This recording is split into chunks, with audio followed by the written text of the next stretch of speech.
साहित्यकार जो होता है वो एक पॉजिटिव ऊर्जा को लेकर के चलता है और उसकी ऊर्जा जो है बहुत धीमी गति से चलती है। आप देखे होंगे कि वैसे साहित्यकार के व्यूज़ भी बहुत आते हैं, रातों रात वो मिलियंस उसके व्यू आ जाते हैं अगर वो कविता सेंसिटाइज करके लिखता है। दोस्तों, आज राइजिंग बिहार चैनल पर मैं आपको एक शख्स से मिलवा रहा हूं परिचर्चा के दौरान, और ये हैं डॉक्टर अंकेश कुमार जी। अंकेश कुमार जी का अभिवादन करते हैं और उनसे एक सवाल पूछते हैं आज के संदर्भ में कि ये जो पत्रकारिता के संदर्भ में पूछना चाहेंगे कि अखबार और साहित्यकार आज इतने परेशान क्यों दिख रहे हैं। बहुत बढ़िया आपने प्रश्न किया है। अखबार और साहित्यकार, पत्रकार, अखबार से जुड़ी ही बातें हैं तो निश्चित रूप से आपका जो अभिप्राय है वो पत्रकार से है जी। पत्रकार और साहित्यकार, देखिए पत्रकार भी साहित्यकार ही होते हैं और वो जिस तरह से रिपोर्टाज लिखते हैं, संस्मरण लिखते हैं, रिपोर्टिंग करते हैं, वो भी एक गद्य शैली में वो पत्रकारिता भी है और साहित्यकार भी हैं, वो साहित्य की भी रचना करते हैं। रही बात परेशान, आपने एक प्रश्न किया है कि परेशान क्यों हैं, दोनों परेशान क्यों? दोनों, मैं कह रहा हूँ कि दोनों एक ही हैं, क्योंकि पत्रकार भी साहित्यकार ही हैं जी। और पत्रकार साहित्यकार हैं। और परेशान क्यों हैं जी। तो परेशानी का सबब ये है कि चीज़ें ठहराव खोजती हैं और वो ठहराव मिल नहीं पाता है। जैसे पूरी दुनिया जैसे लगता है कि एक थंब इम्प्रेशन पे भागी जा रही है। सबके पास जो ये कैमरा फ़ोन है, ये जो एंड्रॉयड फ़ोन है, उस पे चीज़ें बहुत अच्छी अच्छी आती रहती हैं, लेकिन उसको अंगूठे से लोग बढ़ाते चले जाते हैं। मतलब 2 सेकंड 3 सेकंड में वो जजमेंट कर लेते हैं कि ये क्या चीज़ है, ये देखने लायक है अथवा देखने लायक नहीं है। तो बहुत मेहनत से अगर कोई रिपोर्ट तैयार करते हैं, ग्राउंड रिपोर्ट तैयार करते हैं या किसी चीज़ के बारे में लिखते हैं, बहुत मनोयोग से लिखते हैं, लेकिन उन चीज़ों तक उनकी जो मेहनत आती है, जो मेहनत लगती है, वो मेहनत वो पाठकों से, श्रोताओं से वो रिस्पॉन्स नहीं मिल पाता है।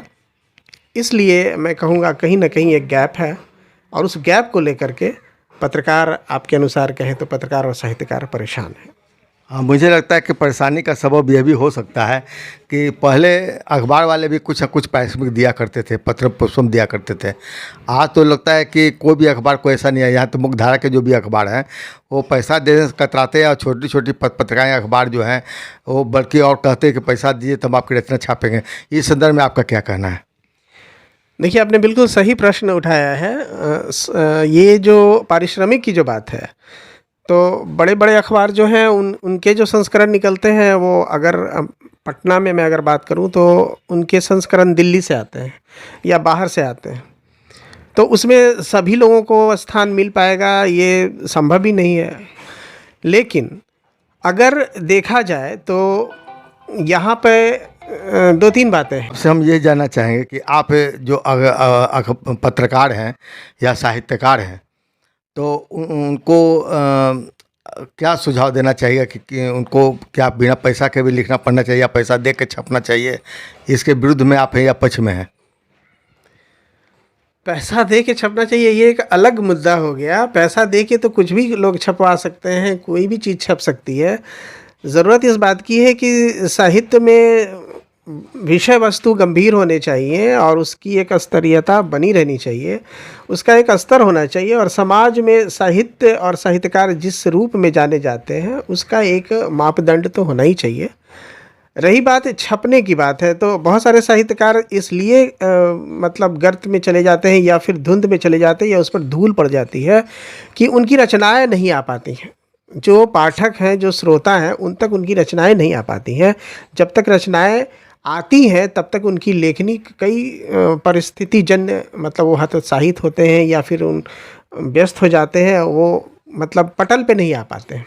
तो ये एक हद तक तो अवश्य ज़रूरी है कि उनकी रचनाएं छपनी चाहिए, श्रोताओं तक पहुंचनी चाहिए और उनके जो संदेश हैं वो लोगों तक पहुंचने चाहिए, जिसके कारण एक जो है सकारात्मक ऊर्जा जो है उसका संवहन हो सके। श्रोता, पाठक और साहित्यकार रचना धर्मिता से वो जुड़ी हुई होनी चाहिए।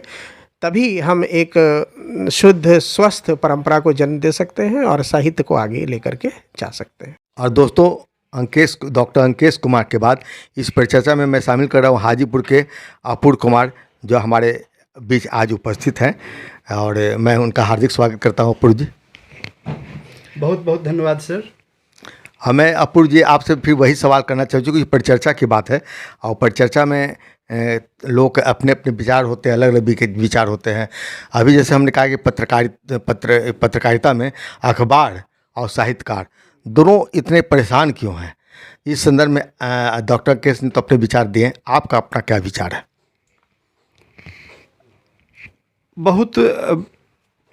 बहुत बढ़िया प्रश्न आपका रहा, बहुत बढ़िया प्रश्न रहा आपका सर। आज के संदर्भ में निश्चित रूप से आज पत्रकार भी परेशान हैं और साहित्यकार भी परेशान हैं। अब यहाँ पर जैसा कि अंकेश सर ने बताया कि पत्रकार भी साहित्यकार होते हैं, तो इसको थोड़ा सा और मैं उसी चर्चा को आगे बढ़ाने का प्रयास करूँगा कि प्रत्येक पत्रकार साहित्यकार नहीं है। जी बिल्कुल, प्रत्येक पत्रकार साहित्यकार नहीं है, लेकिन अक्सर जो साहित्यकार हैं उनमें पत्रकारिता के गुण भरे होते हैं, और उनको जिनको मौका मिल रहा है, वैसे साहित्यकार जिनमें पत्रकारिता का गुण है, वे निश्चित रूप से एक अच्छे साहित्यकार भी साबित हो रहे हैं और एक अच्छे पत्रकार भी साबित हो रहे हैं।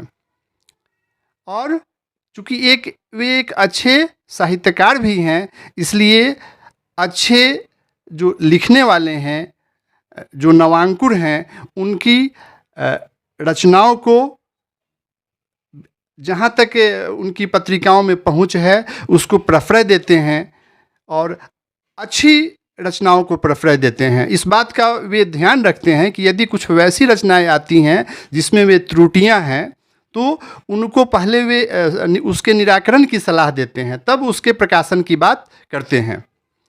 अब प्रश्न आती है कि कुछ ऐसे भी पत्रकार हैं जो कि केवल पत्रिका की खानापूर्ति करने के लिए कुछ ऐसी भी रचनाओं को प्रश्रय दे देते हैं जो कि बेसिर पैर के होते हैं।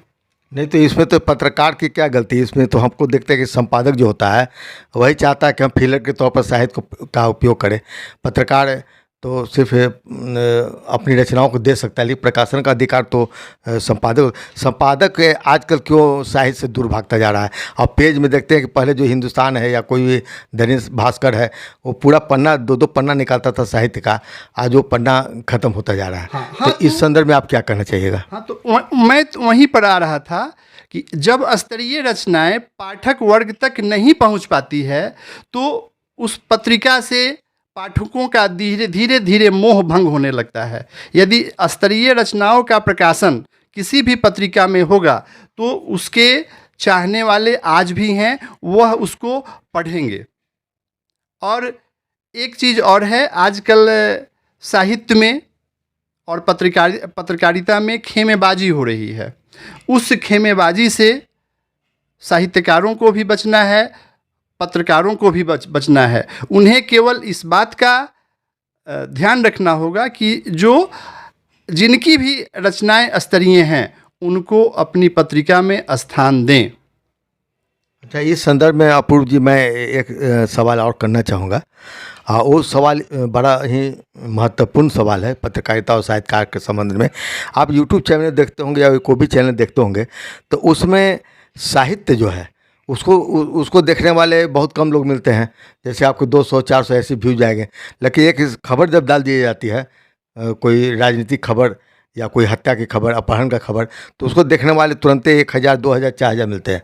तो क्या आपको ऐसा नहीं लगता कि हमारी समाज की जो मानसिकता है या दर्शक की जो मानसिकता है वो विकृत होती जा रही है, या इसका और क्या कारण हो सकता है? बिल्कुल, शायद इसमें कमी हम कलमकारों की भी है और पत्रकारों की भी है कि हम स्तरीय रचनाओं को सही समय पर परोस नहीं पाते हैं।